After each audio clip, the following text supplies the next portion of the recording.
Assalamualaikum warahmatullahi wabarakatuh. Bismillah, alhamdulillah, wassalatu wassalamu ala rasulillah Muhammad bin Abdullah wa alihi wa sahbihi wa man walah wa taba'a hudah. Amma ba'du, Al-Fagir merekam ini untuk menjelaskan untuk Al-Fagir sendiri dan untuk teman-teman yang masih rancu dengan makna bid'ah, yang mana yang bid'ah, apa maksudnya, apa artinya. Yang kita dengar itu potongan hadis, maknanya apakah sesuai pemahamannya dengan konteksnya dan sebagainya. Nah ini kan pusing ya, bikin kita pusing. Kadang-kadang kita ditanya ini, ada yang jawaban ini, terus kalau ini bagaimana, kalau kita bikin zikir baru boleh atau enggak. Itu semuanya pertanyaan-pertanyaan yang di benak kita, semuanya insya Allah terjawab di dalam satu risalah ringkas tapi padat ini. Insya Allah kita akan bahas. Namanya kitab Al-Bid'ah Al-Mahmudah wal Bid'atul Idhafiyah Bainal Mujizin wal Mani'in Dirasah Muqarinah atau Muqaranah. Ini karangan di antara guru-guru kami, yaitu Syekh Abdul Fattah bin Saleh Qudaish Al-Yafi'i. Beliau asal Yaman, dari Yafi'. Arti daripada judul ini adalah bid'ah yang terpuji. Nah ini udah maknanya aja atau judulnya aja udah membuat sebagian nggak nyaman nih. Wah, emang ada bidah terpuji? Nggak ada bidah, nggak ada yang terpuji. Oke, kita lihat nanti. Dan juga tapi di sini bukan masalah dia mengisbatkan itu ada, tapi adalah pembahasan ini dalam kitab ini bainal mujizin wal mani'in, siapa yang membolehkan atau menganggap itu ada dan benar, dan siapa di antara para ulama yang menafikan atau melarang itu tidak boleh. Jadi ini betul-betul sportif ya, betul-betul objektif, tidak mengklaim kebenaran yang mana, akan tetapi beliau hanya menukilkan siapa sih ulama-ulama yang membolehkan, siapa sih ulama-ulama yang tidak membolehkan. Nanti si pendengar atau kita yang membaca tinggal kita melihat yang mana yang lebih masuk akal, yang lebih sesuai dengan dalil. Jadi ini seperti kajian atau seperti pembahasan atau riset ya. Dirasah itu bahasa Indonesia riset dari penukilan ulama. Nah mereka ada di antara mereka yang membolehkan bid'ah mahmudah dan idhofiyah, dan ada yang tidak membolehkan. Dan apa dalil mereka kita akan lihat di sini. Dan sebelumnya pasti kita harus mengenal apa itu bid'ah mahmudah, apa itu bid'ah idhofiyah, dan sebelumnya kita akan mengenal apa itu bid'ah. Baik, di sini di mukadimahnya beliau bilang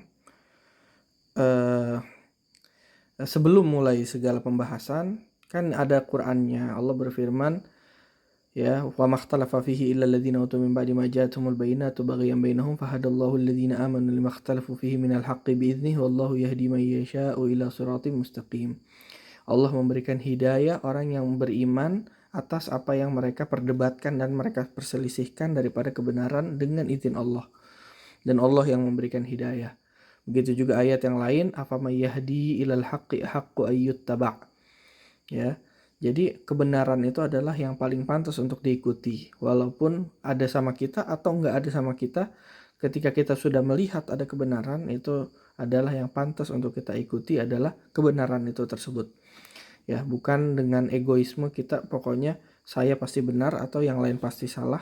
Enggak seperti itu. Dimanapun kebenaran timbul, itu harusnya kita sportif dan kita mengakui bahwasanya itu adalah kebenaran.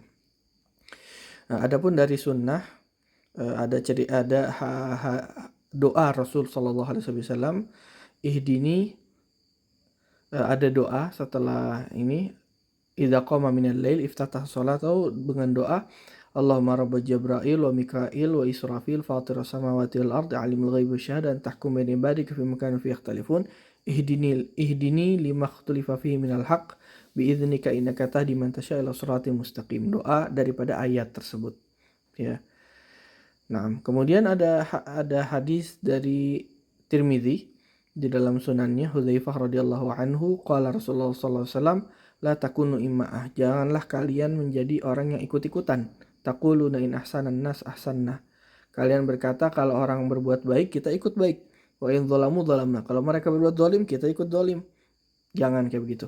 Walakin wattinu anfusakum, akan tapi kalian buat kesadaran diri kalian, ya, maksudnya kalian menetapkan prinsip kalian, in ahsanan nas, kalau orang berbuat baik, antuhsinu, juga kalian berbuat baik. Wa in asa'u, kalau mereka tidak berbuat baik, fala tadzlimu, maka jangan berbuat zalim, jangan ikutin orang kalau salah. Wahakadha. Kemudian daripada perkataan ahlul ilm dalam masalah ini, di dalam Sahih Bukhari ada, idza ahsanan nas fa ahsin ma'hum wa idza asa'u fajtanib bisa'atahum. Kalau orang-orang berbuat baik, maka berbuat baik bersama mereka. Kalau mereka berbuat buruk, maka hindari keburukan mereka.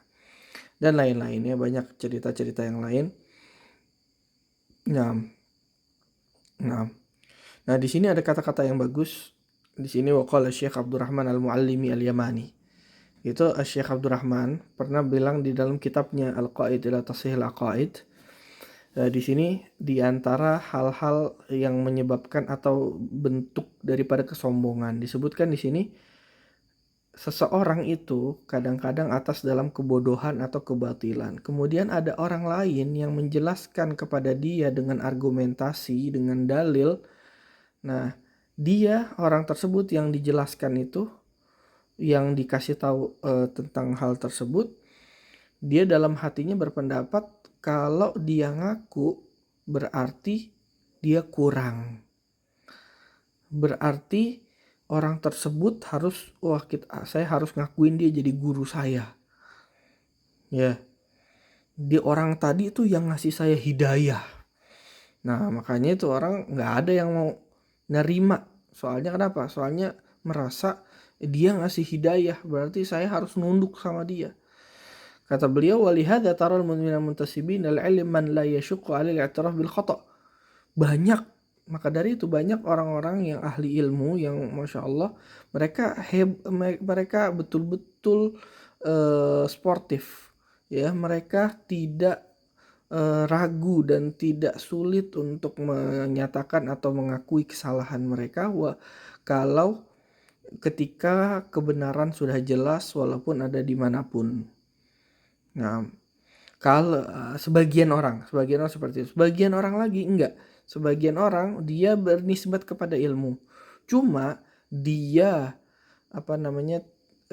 betul-betul semangat kalau ternyata kebenaran ada pada dirinya, tapi dia tidak mau terima dan tidak mau percaya kalau kebenaran timbul dari orang lain. Nah, ini suatu kesalahan dan bentuk kesombongan. Muhakala.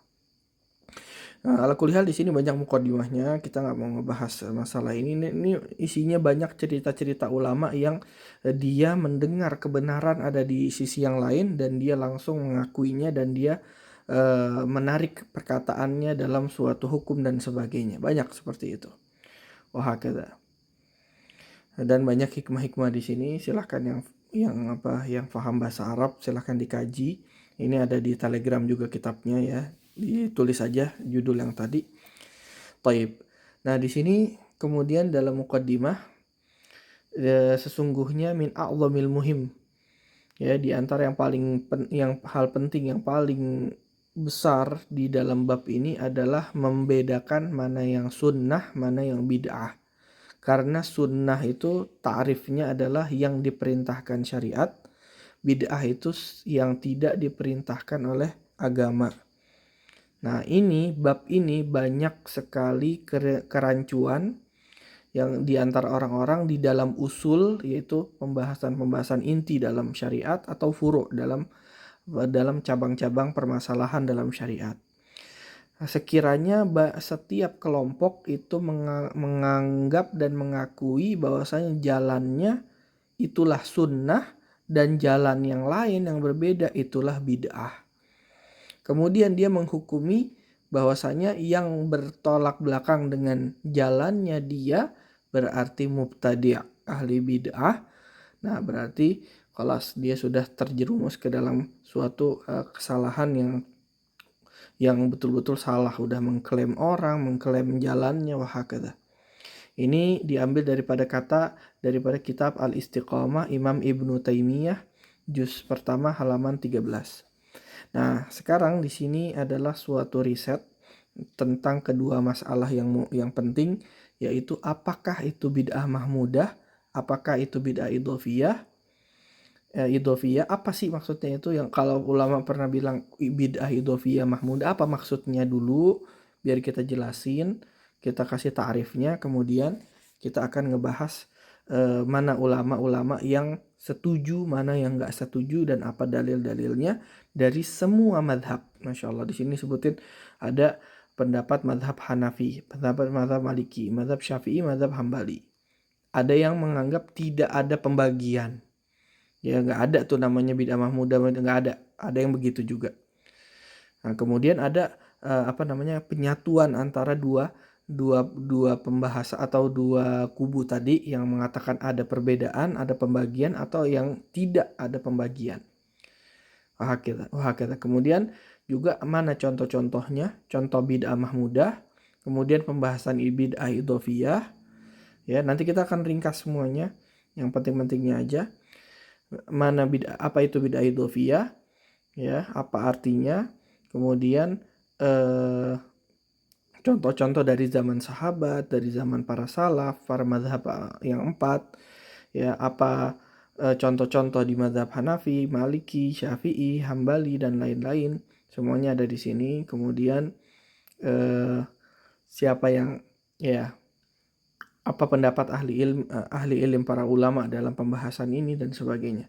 Wah, kemudian disebutkan di antara referensinya adalah kitab Al-I'tisam Imam Syatibi, kitab Al-Bida' wan Nahi Anha Ibnu Waddah, Al-Hawadits wal Bida' li Tartushi, Al-Ba'its ala Inkar al-Bida' wal Hawadits li Abi Syamah, Al-Itba' al-Ibtida' li Suyuti, dan lain-lain, semuanya ada di sini. Imam Kanawi, Imam Umari, Imam Jizani, Imam Al-Ghamidi, Al-Hadrami, dan lain-lain. Masya Allah.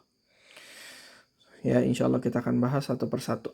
Yang pertama, apa itu bid'ah mahmudah? Ya, ini pembahasan bid'ah mahmudah yang akan datang. Kemudian pembagian bid'ah itu dalam semua madhab, ya, dan penukilannya jelas. Wallahu a'lam bishawab. Sallallahu alaihi wasallam. Alhamdulillahi rabbil alamin.